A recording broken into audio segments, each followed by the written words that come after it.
miss the frame. Hobby hooligan, what's your name? Hey, hobby hooligans, welcome to Ashtabula Hobby Talk. My name is Nemo, amateur radio enthusiast, president of Amigos Radio Club Ashtabula, and I am here with... Hey, I'm Rykus from Captain's Comics in North Kingsville, Ohio, and we have a good guest today, a good friend of mine I've known for... Can't wait. I've known him for a long time. We were just discussing how far we go back, and probably 2008, somewhere around there. We're not sure, probably. All right, well, let's bring him in. Nick, Nick, I'm going to mispronounce your last name if Rykus doesn't do it.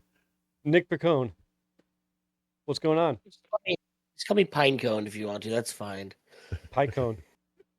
Pinecone. So it makes as much sense as anything else. I've been getting it since I was a kid anyways.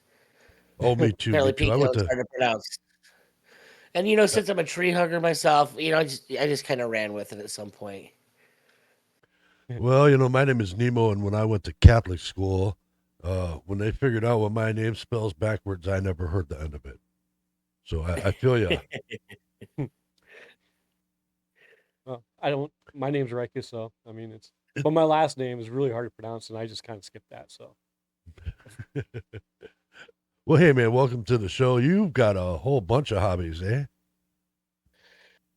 I like to fill time with things. And I don't know how to make friends other than by finding people who do stuff I like to do, so. I met him through music. He was doing the Ashtabula County Fair in a band, and I was filming the band. And then we didn't really hit it off after that, but we got a lot of music in common, so we had a lot to talk about when we found out how to talk. No, I've been to a couple. And when I met you, I think, like 20-something, like early 20s, way too much energy. And if I remember correctly, if it's Ashtabula County Fair where we met, I think I was wearing a leopard print toga with a giant leopard print hat, and I was wearing sleigh bells and was definitely giving off an off-putting vibe. Like that gentleman has some kind of issues he needs to get dealt with. Yeah, unfortunately, that's the first impression I had of you is wearing a toga on stage. That's not a bad thing. When you're on stage, you expect the performers to dress up for the occasion. It spoke to me. It's like, this guy knows Saturday Night Live. This guy gets I don't know how to say his last name, but yeah, I get it. But the John Belushi? Yeah. Absolutely. Belushi. Yeah. But I've been to a bunch of the county fairs since I moved up here. I don't remember seeing a band. Is that something they quit doing? When do they have a band? Probably when you're not looking. It must be when I'm not looking. They have a stage. I knew they had a stage, but so you played the Ashtabula County Fair. You got to come back up. I don't think I've been to it since, if that's any consolation either. Just that first one. It's good. I remember having a lot of fun there, though. It looked like a lot of fun. But you got a lot of bands you're in too, right? In and out. So I have a running list I keep. I think I'm up in the 30s as far as the number of bands I've been in my life. Right now is probably the least active I've ever been. In my 40s officially now, and I've got the kid and life, and trying to deal with the world around me has been a bit of its own chore these days, trying to make sure that all the weirdness doesn't kind of push me out somewhere too far off the ledge. So trying to do good things for the kid, I guess. But right now, the big project that I do is Puma Thurman, which is a project kind of conceived by me and my friend Brian. We got together and I was talking to him the other day, and I think we've known each other for over like 14 years now, and that's its own sort of weirdness because met him at a weird time in my life. But we conceived the idea because we're both guys that were interested in, like, hey, we have these skills we've picked up off of years of doing this. We want to see if we can kind of make the internet thing work for us. We've yet to quite figure out exactly how to make it work for us, but yeah, part of that entails, like, when you're this nebulous idea of a band, more like an actual band, like there's a band that performs, but There's also like different lineups of the band that perform depending on who's available and who you can get a hold of at any point in time. But we don't want to just pretend that the band is just me and him because like there are other guys that are part of the process and it's but then what's your band photo of? Who's in the band photo? And it makes getting certain elements of your press kit difficult to make, actually, I guess is my point. But we're a rock band, I'd say adventure rock, out of Cleveland, Ohio, and we get compared to like Coheed and Cambria and stuff like that. But like the real gimmick we have is that because me and the drummer, who does most of the songwriting, are both huge cinephiles, and like I like movies a lot. I don't think he misses anything that goes into theaters. He's the guy that has the passes, and he's there 2 to 3 nights out of the week seeing something that's new. Sometimes they'll go a couple times a day on the weekend, but that's like how him and his kids have all connected for years. Not to get too long-winded with it, but we because we have such an interest in movies, we just started like writing songs about the movies that we'd seen. And we'd have like because they'd all start out with like some title that related to a movie. The two that we just got our drafts back of from the studio is that one is actually Stay Gold Pony Boy, and the other one is I can't remember exactly what I ended up. The final name was something after the snowfall. Even if as long as the snow falls, that's what it was. And as long as the snow falls is written from the perspective of Edward Scissorhands and like the unrequited love of that movie. And the idea that you'll be able to remember me as long as the snow falls in that little town. That's kind of cool. Yeah, that's great. Like bands that do that are so cool. Like one of my favorite ones is Hailstorm. They're a metal band that sings pirate songs, and and I like them too. I haven't heard you guys yet, but I'm looking forward to checking you out because anything that's theme based like that, I'm totally into. Well, and it's musically, we're kind of all over the board. Like some of the stuff's got a little bit of a punk feel. Some of it's like really heavy, sludgy stuff. Some of our stuff is like spaghetti westerny, like just really silly. The biggest thing we do is just go and have fun with it. Part of the joy of like being able to write songs about movies is like we have one we wrote it's called Jurassic Park. But it's the idea that we ended up running with is, hey, we're gonna write about how this guy doesn't want to have kids, and like the entire trajectory of that movie is that he's gonna end up with kids whether he doesn't like it or not. And so it's like this whole like inevitability that he has to deal with at every point in that movie. It's like he argues about how much he hates kids in the beginning of the movie, and then by the end of it, he's protecting them up in the trees around the brontosauruses after the T-Rex attacks them and stuff. And it's like it doesn't matter who you think you're going to be who you were supposed to be, one way or the other. Nature finds a way. I'm pretty sure I managed to work that line in there somewhere. 'Cause how could you not? It's perfect. Yeah, that's really cool. I love movies and I love music, so you guys tie it together, and we have the same director influences, so that's kind of cool. Well, wait, one of my personal, I was so excited because we have the song I'm coming out right now with. It's called Ray Ray is Full Service. I don't know how many people here have ever seen or even heard of um, A Dirty Shame by John Waters, but it's one of my personal favorite movies, and I cannot wait to get out a song inspired by that movie. Just because if anyone who has seen that movie, it's a bit of an aggressive movie as far as its themes. So you guys got some tour dates coming up. Can we find you? See where you're at. I don't have anything in front of me official right now. There's some things in the works. You can always go to pumarocks.com and it'll lead you to our Spotify and everywhere else you want to go. If you want to hear me and our drummer talk about movies and music and dad bands in our 40s, you can go listen to our podcast that we do called We Came From Celluloid. That sounds like an interesting podcast. I'll definitely have to check that out.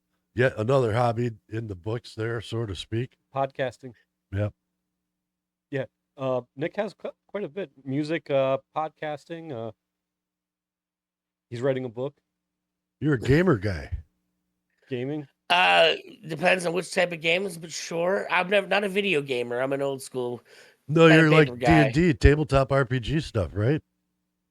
Absolutely. Yeah, as we were talking about before the show started.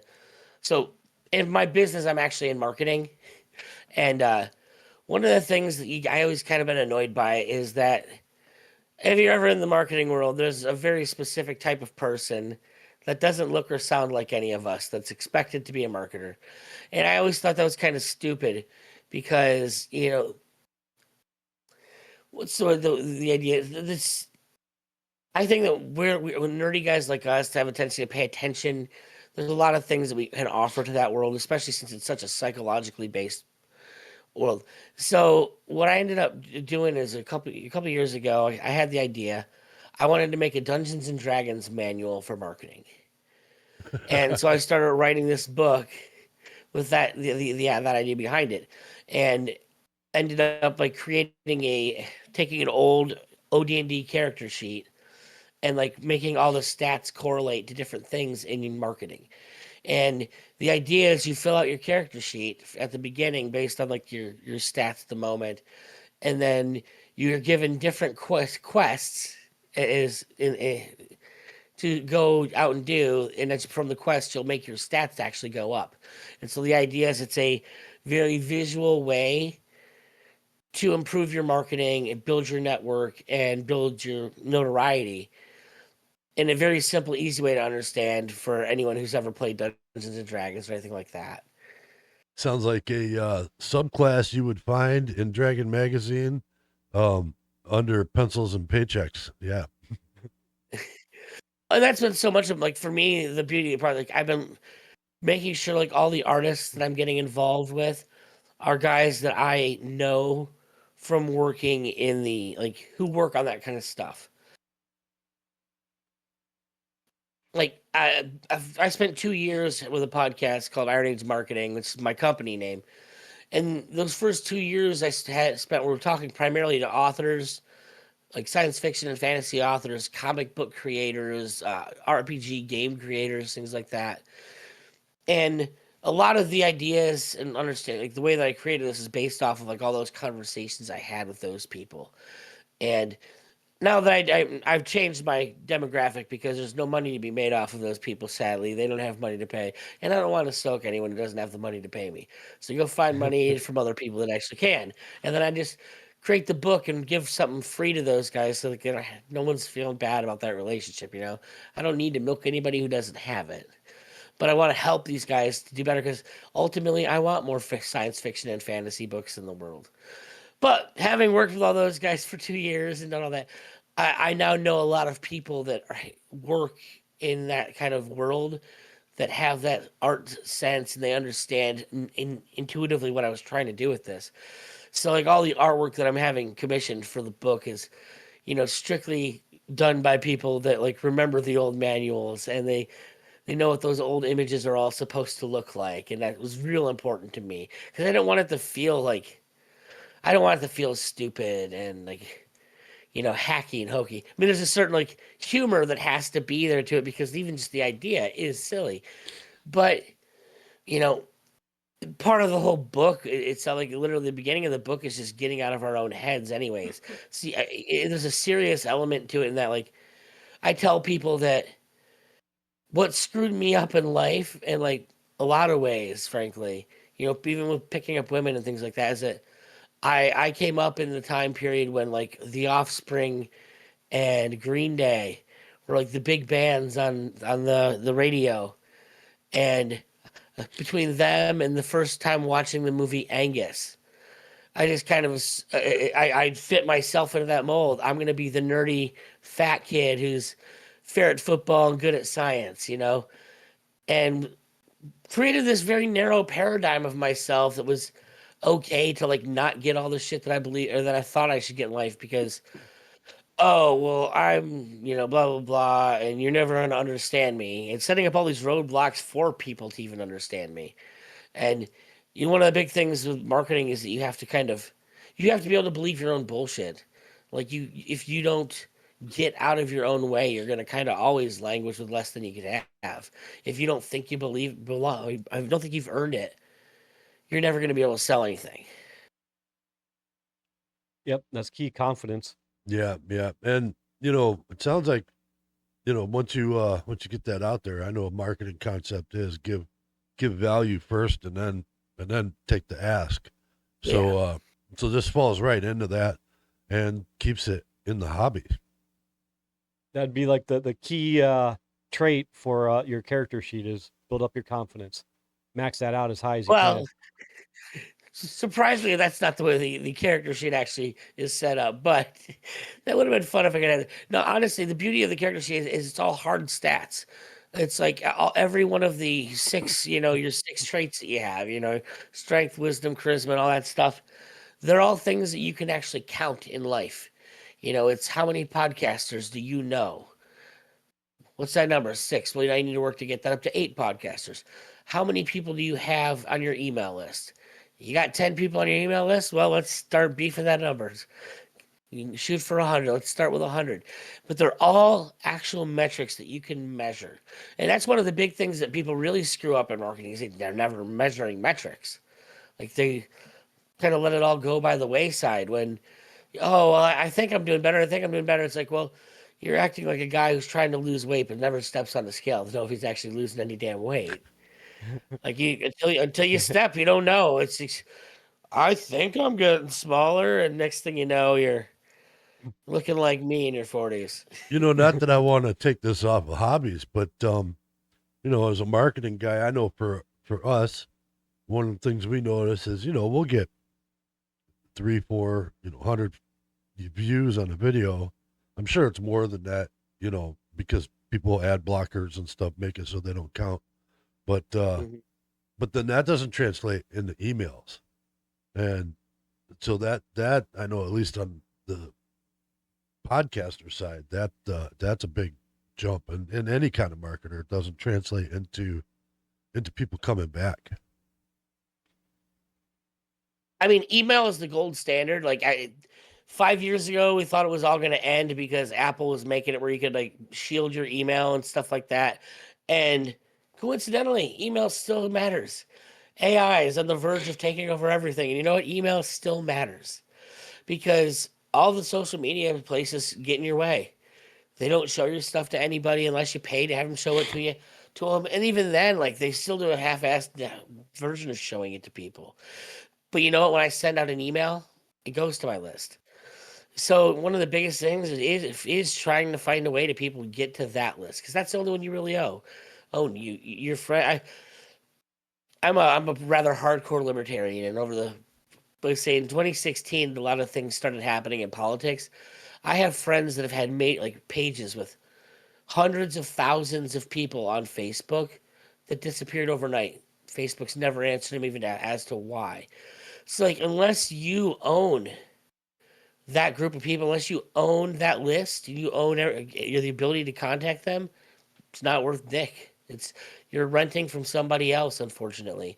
And a lot of people learned the hard way over the past 10 years that you know, hey, I was running a business based off of this one website doing cop block videos, and now it doesn't exist anymore, and I'm out of a job, even though I technically worked for myself. Yeah, you have to go rebuild the entire infrastructure for a company. Like it's a rough situation to have to deal with. Yeah. Yeah, yeah. And it making that transition, getting that over. I think sometimes the viewers don't understand how difficult that can be. But I don't know what happened there. But if you get that communication to them to make it so that translates into your list, that way you can stay on them. But hey, let's get off that. Oh, go ahead. Well, it's all about incentivization. You just got to find the right thing to get people to the list. I was liken it to this. Like I have these people that they'll sit there and they'll do Facebook advertisements that'll end up going directly to, hey, buy my book on Amazon. And I always joke with people. It's like, it's usually easier to ask the girl out for coffee first before you try and screw her. And the idea being, it's like, I don't know you from Adam. How are you're gonna try and get me to spend money on you? Why waste your time there? Send them a link to where they can give you their email, and you're gonna send them a chapter of the book for free. And say, hey, if you like this, move on from there. Because once you got that email, it's lower risk. It's like lower for them. You can start working on building the communication and building a rapport with the people. That's eventually going to get them back to that web page on Amazon and still make the sale. But the issue being is that even in that case, when they make that sale and you never hear from them again, you know who owns that contact? Amazon. You don't own it. So unless they want to buy the next thing on Amazon, you don't even own that. And that goes back to, again, giving the value and then making the ask. Yeah. Oop, am I not being heard? Oh, did I not get heard? I hear you guys. You're fine. Oh, okay. Okay. Gotcha. I'm sorry. I'm a little mesmerized by Rykus's, like, it looks like the old movie marquee. Like, you go to the 8 theaters or whatever. They got the big list of all the movies. Is that what it's supposed to look like? Oh, you like our set? Yeah, actually, it is kind of like that too. But it's also, every time we do an away mission, we bring a little something back with us, and we stick it on the set behind us. So the set grows and changes and expands every time we go out. I try to collect all the movie type stuff. And yeah. Or maybe I see chicken McNuggets 4-piece. Oh, you read my sign. Oh yeah, that's the menu. We're working on trying to change that stuff around. We want to put different stuff in there. Well, it's funny. I didn't even think of what it was. To me, it literally looks like the old movie theater sign. Like each one of those is a different movie that's playing in which theater. Like it's the theater 8, whatever. Yeah, that's the kind of feel I got from it, but that's why I like to keep it sideways and kind of half framed. There's no Hellraiser on there. That's a disappointment to me, though. Oh, speaking of Clive Barker, I bought a collection of comic books and there is a Nightbreed, a whole run of Nightbreed. Want me to set that aside for you? I don't even know why you're asking me. Okay. I'll set it aside. See, look at that. Sorry, I'm always selling comics. Or talking comics. It's my nerd thing. Well, and for everyone who doesn't know, Rykus is actually my comic book man. He is the guy that I go to usually once every month or two to pick up my stash and bring it home. Usually drop a few $100. Shameless plug for Captain's Comics. Yeah. If you haven't been there, check it out. Well, it doesn't have to be shameless because I'm the one making the plug for Captain's Comics. I'm saying it's the place I go and other people should go there because it's what I do. And we talk about movies. Not paid. Worse than not paid, I usually just give him back all of the comics I don't like. I even sell them back to him and say, here's a stack. I don't want them in my collection anymore. Just have them. They're taking up space. See what we can get out of it. True. But I think that was probably the more interesting thing to find out, like, that me and Rykus had in comic was comic books. Like, I've never been a big superhero guy. He's a pretty big super guy, but for me, like, I've just always loved horror comics, and like, all the Clive Barker stuff that's out there. You get the Spawn comic books that were huge growing up in the '90s, and it's been. I grew up in a very small town where there were no comic book shops, and so like this is the first time I've actually been able to have a what do you call it, a place to go to pick up my books, as opposed to just trying to order them offline or something. Yeah. Surprisingly, it wasn't the comic books that thought I would surprise me about you. It was the Dungeons and Dragons. I didn't peg you as a Dungeons and Dragons guy. You started talking about playing, and I was like, "Wow, you play Dungeons and Dragons too?" Technically, my game of choice is World of Darkness, but I do like the D&D also. World of Darkness is just kind of a vampire like player. monsters. What's that? That's vampires. World of Darkness is sometimes vampires. I actually was working on a homebrew campaign a couple years ago, based around my own class of. I created my own homebrew rules for doppelgangers, Oh, cool. and the whole idea of like a shape shifting type of creature, but built up within that world's mythology. Like I kind of worked the whole story around a company that was screwing around with genetic mutation, and like these people were like experimented on. But the rules, building rules in those games is always the most fun, because like you don't want anyone to be OP, but if they're going to be super powerful, you want to have like the trade-offs and getting all that stuff to line up. Um, One of the things I made was like, so like one of the standard things you could make a really fast change possible, because technically what was happening is their DNA was replicating and re-replicating over to something new. Like the DNA couldn't hold stable very long, so you'd have to find something new to feed it and get it back, creating to a new person. But like when you think about that, if you're going to be changing a lot about yourself, that doesn't sound really painful. Like, as all your bones and like everything rebuilds in your body. So, like, one of the trade offs would be like you could have a really quick change, like happen in a matter of minutes, but the pain is going to be excruciating, and like you're probably not going to be doing anything very quickly. Whereas if you have like a slow change as an option, like you're not, the ability to change who you are isn't as, it's not as sexy when like, oh, it takes me 2 weeks to like take the form of a person, and like, oh, okay, well, what do you use it for? The thing is there's different gameplay options that either of those could be. If you can change really quick, sure, you might be hobbled over like a junkie because it's killing you to do the change. But if you're trying to stay in the open and not be seen as somebody, bam. But for me, like the joy of kind of dealing with all those like little tricks and questions about how would this work in this world, and what kind of other fun can we have this, like what kind of people in that world would these be, like are they all like people that like live in the sewers, or are there people that live in the aristocratic levels of society that have these powers? How does that all happen? And that was kind of like my little joy in working in that game. For me, it's always been about like the things that go bump in the night. I've always enjoyed that. I think I'm working my way through like my third or fourth time through the TV show Supernatural right now, just because it's like that's the stuff I like to be in the background as much as it horrifies my wife. Yeah, I remember quite a few years back, we were talking about a music video you wanted to do with a werewolf changing, just like you mentioned. The music is still there. That was with Purveyors of Fiction, one of my old bands, and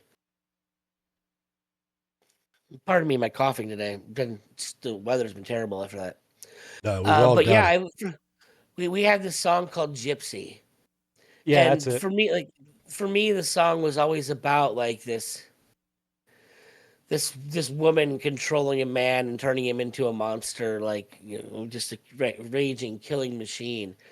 And I had in my head like the basically it's like the night that the man makes his first change into a wolf, trying to get back to her, to tear her apart for what she did to him. And for me, I can't just imagine.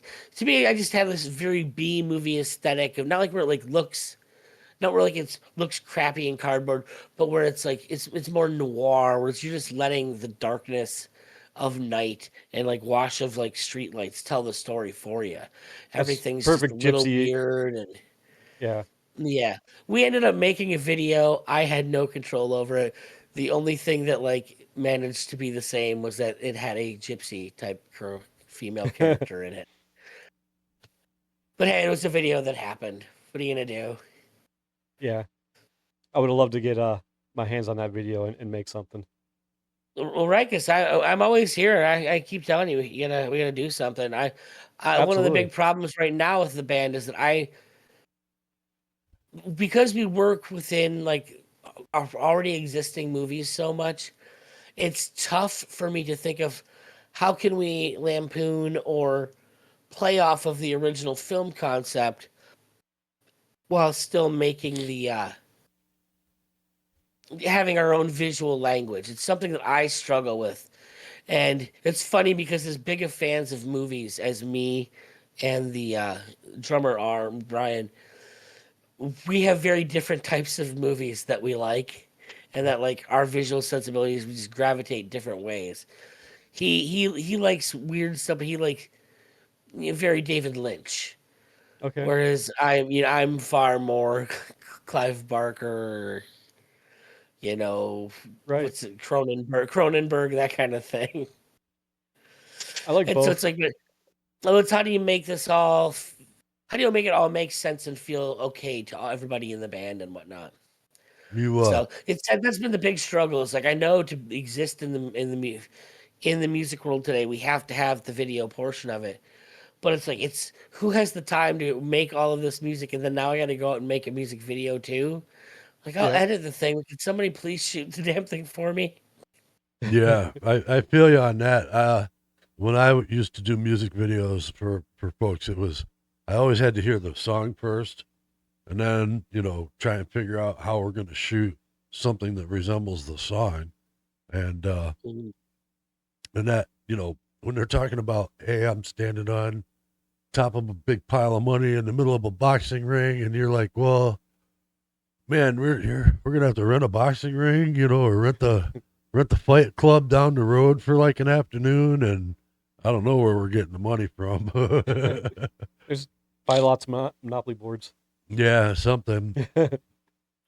When I was in my 20s, it was so much easier to just go and find a bunch of friends who could be actors in it.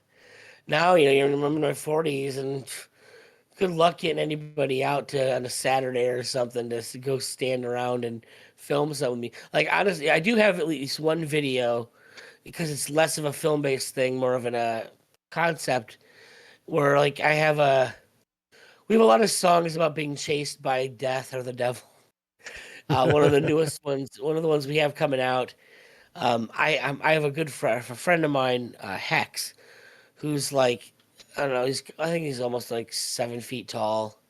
This is like 7 foot tall black guy, and the idea is like this gunslinger in the in the what's the word for what they used to wear back in the day? They were Duster. they're not, yeah, the duster, not a trench coat, a duster. And the idea of like this thing kind of being chased by death, the demon song, you can hear it in your ears. It's not there, but it's around every corner, and it's just kind of walking off into the darkness. Hmm. Like that video, I just wanted to literally be kind of like chasing after him through the woods. Or be even better if we had like some kind of desert setting you could manufacture. Just him walking off into the desert, just endlessly running away from these voices. This song that the demon's playing, right? Yeah. But Yeah. When we who's got the first time to started, make all that work? yeah, Right. Well, and I think too some of it, not that I wouldn't try and make time to go shoot something if I needed to, but also like, what you're saying with the people getting folks out there. I think I did a video shoot with my friend over at Kingsman Media, and he's out of Atlanta, but he's originally from Youngstown, and he comes up once a year or so to do some stuff in the Youngstown area to help keep Youngstown promoted. And we did some stuff with them, and we put 50 people in that video, and there was lots of cool stuff to be there. And but I think now since COVID, it makes it a lot harder to get people out the door. The past 5 years has not made anything of getting people. I mean, good luck getting people to shows anymore is hard in and of itself because just that's not a thing people do anymore in a lot of ways. So it's been a struggle, but it's not been such a struggle that I'm ever going to stop doing what I do. I'll just keep having fun with it, keep making the tunes, and try and get yeah. them out there the best ways we can. Well, you did this one song a while back, and I remember it because it made an impact on me. And I wanted to make a music video of this one song. You know what I'm talking about? Burns to the Soul, Tragic. Yeah, my song Tragic. He's got And this whole I had Fred this, Astaire vibe. Yes, I want to put a Fred Astaire type element into it. And where can they find this song? I need people to listen to the songs to see what I'm talking about. Just go to gowiththefrorecords.com. And look for I, Burns to the Soul. Tragic. everything I do is on there. The song's tragic under the moniker Burns to the Soul. But I would love to do a music video for that sometime. I just, like you said, it's hard to find time to just set aside and do something that Well, I mean, deserves. Anything that I do with you, I mean, it's an hour drive both ways to go and hang out with you. It's like if you lived in town, we just come and hang out there like 2 days a week at the comic book shop, and then Hey, we just do it hey, because hey, we're all hanging out at the shop hey. already. In town for us is here. Well, if you lived in town, we'd be able to just have you drive over. Oh, I mean, I'm working my butt off to get out of the city, and that's the direction the wife wants to go. We'll see what ends up happening.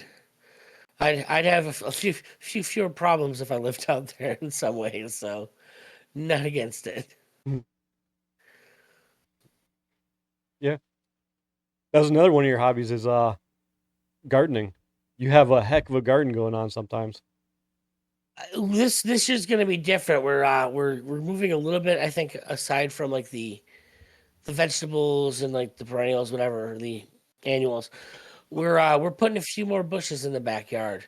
I have an interesting garden, is the way I tell people, because when we started it, we live in the city. We don't have a lot of space, and we rent. And so one of the things that sucks about gardening is if you garden in the ground, you end up making the soil really expensive and nice for the people that you're renting property from. And I was not going to spend thousands and thousands of dollars to work on good soil for somebody else. And so when we first started gardening, we started doing it in suitcases, like luggage that I'd had in the basement. And then, I'd go driving, doing Uber and stuff like that, Uber Eats, and we'd find luggage on the side of the road. People are getting rid of it. And so, the first couple of years of all the gardening we've done in the backyard, it's actually a vertical garden I made out of wire, like these wire forms that we grow our tomatoes and everything up out of, suitcases, luggage, because it was a cheap way to basically, find, container gardening and whatnot. This year I've managed to upgrade, or we're going to be upgrading because I'm getting some trees back there finally, and I'm putting them on the ground. So I got some big wooden boxes for my fig trees and some more bush blueberries and raspberries. I got some kiwis I'm trying to plant this year and see how that works. Well, those are going to be It's cool. the I got some steel containers to replace like a whole bunch of the smaller. We've been here a lot longer than I wanted to be, and so some of those suitcases, just over time, the idea was when I leave, I can zip them up and take it with me. Well, the steel cases I'm going to be replacing with, I can just throw in the back of the truck just as easy. So why not? Yeah, when you're talking But vertical gardening too, tires are good for vertical gardening, especially if you're doing like potatoes. You could put your seed potatoes in the first ring, and then once they start sprouting up, then you put another tire down over it, fill it with dirt, or even just straw, And then when they sprout up again, put another tire on it, let them sprout up again. You can get 6, 8 tires tall in a season, and the potatoes will still come out looking, the size of your hand, normal. I've never been able to get the tomato or the potatoes to work out right. I don't know what it is. It's just not something I've ever been able to pull. We tried so many different ways. I've had friends literally just throw a freaking hay bale in the backyard, manage to get, crazy, crazy potatoes out of a single hay bale. And like, we'll get like 3 or 4 potatoes out of, I don't know what it is. I've just never been able to pull that particular one off. And Tied hay bales are good for squash Say. too. If you're doing like yellow squash or spaghetti squash, those kinds of things, you get two or 3 plants on a hay bale, and they'll kind of take over all on their own. They just, I mean, a lot of the cucurbits we haven't had a whole ton of luck with. The tomatoes and beans have been the things we've always been able to get to grow really well in our particular climate here in my backyard. Um, we've been working on getting some peppers to grow a little bit better. Those are doing all right. The bushes definitely are the things that always do the best.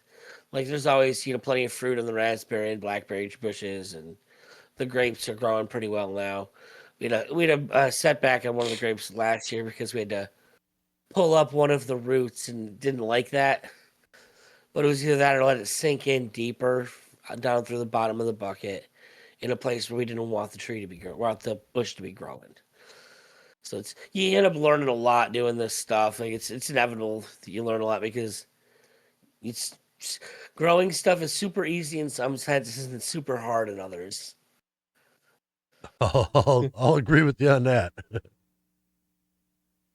Oh yeah. So let's get back to the hobby part of this. I've known you for a while, but I never figured out what made you click with music. What got you into music?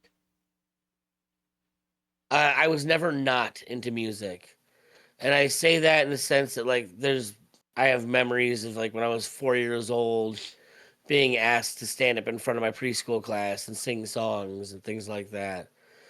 I come from a very musically appreciative family. Like my parents, their favorite thing in the world is to do karaoke. To this day, they love karaoke, and anytime anyone will let them do it, they'll just. I tend to not like karaoke as much because to me it's a little bit like letting the amateurs take over for the night, and well, it's fine if they want to do that, but I don't want to hear it. I worked long and hard for the skills I've cobbled together, so screw you guys. I'm gonna go listen to people that sound good.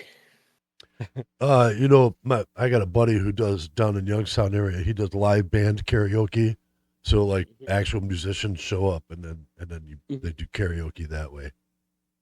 Oh, it's a lot of fun, and like I said, well, I say oh, it's terrible.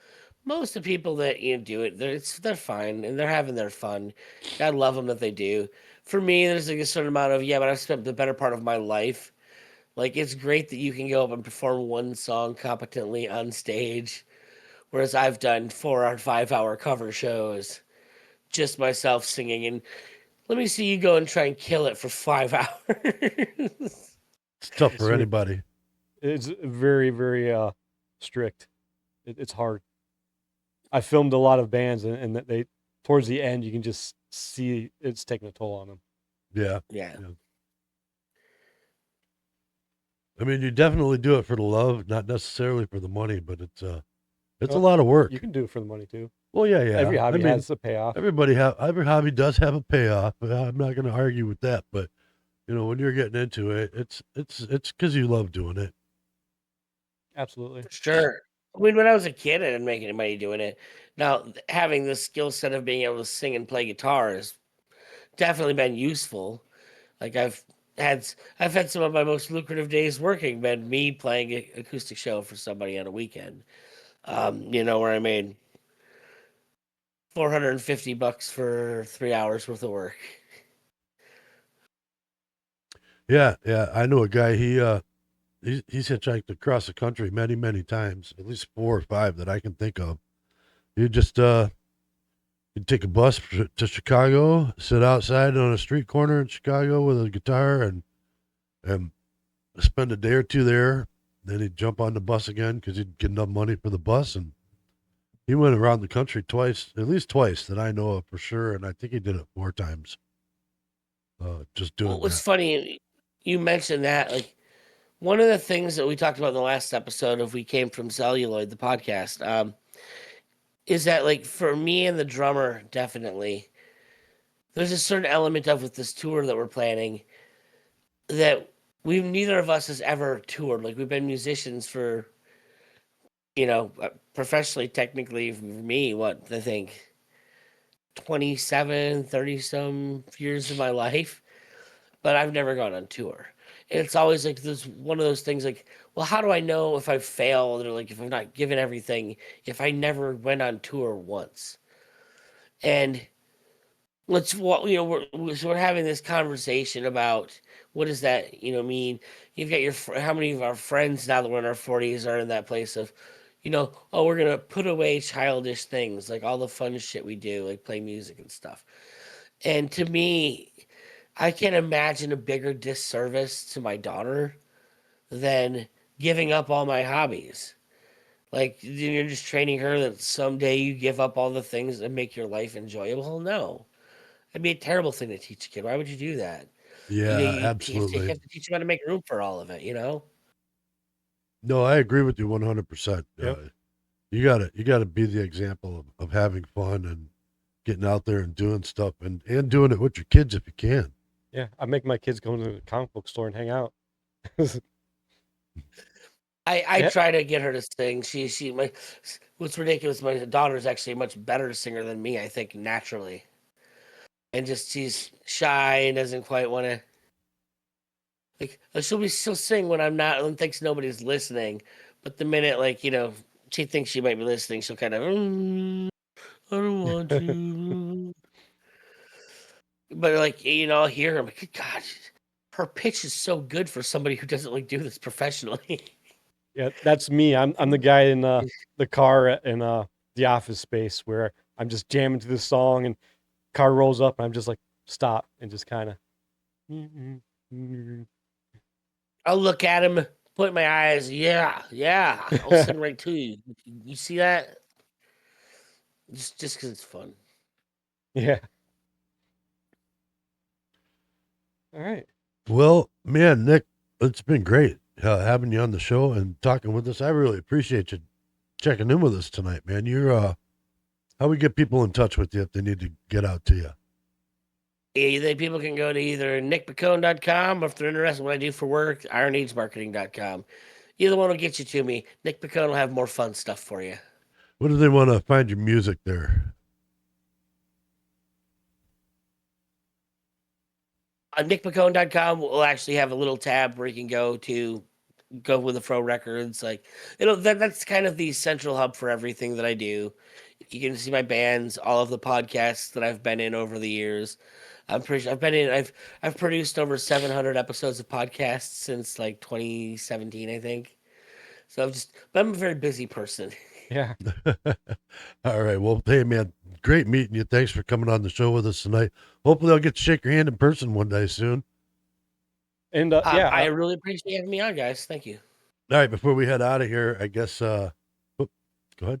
no, I was just gonna say like we should have him on again sometime. 'Cause Yeah. There's so much hobbies that we just kind of scratch the surface of. We like having people coming back regular. We have a few. Before we head out, though, I do want to make sure I say we're giving away this coffee mug to our 100th YouTube subscriber. It's a limited edition collector's coffee mug that has to do with with my amateur radio show that I do weekly up here in Ashtabula County. Also, we're giving away this T-shirt. Did you see the mug there? I didn't hold it up in front of the camera for you down there. There it is. It's just a little mug. There we go. Make sure you get to see it. And then we got this T-shirt here. We're also giving away the 100th subscriber. Our 100th YouTube subscriber is going to get this T-shirt. Make sure I get it down there too. And they'll get it any size, any color writing.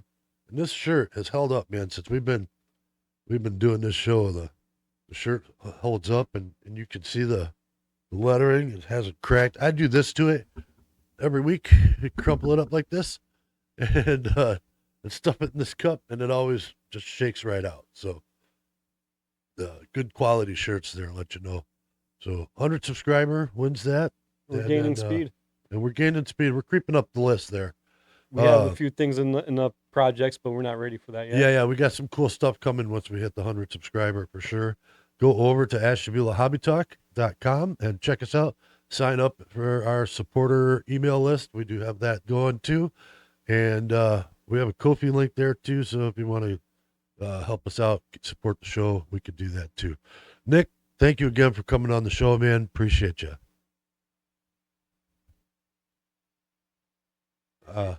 Hobby on? Oh, I didn't know we were done. I was handing it off to Rykus. All right, guys, thanks for joining us tonight. Hobby on. Hobby on.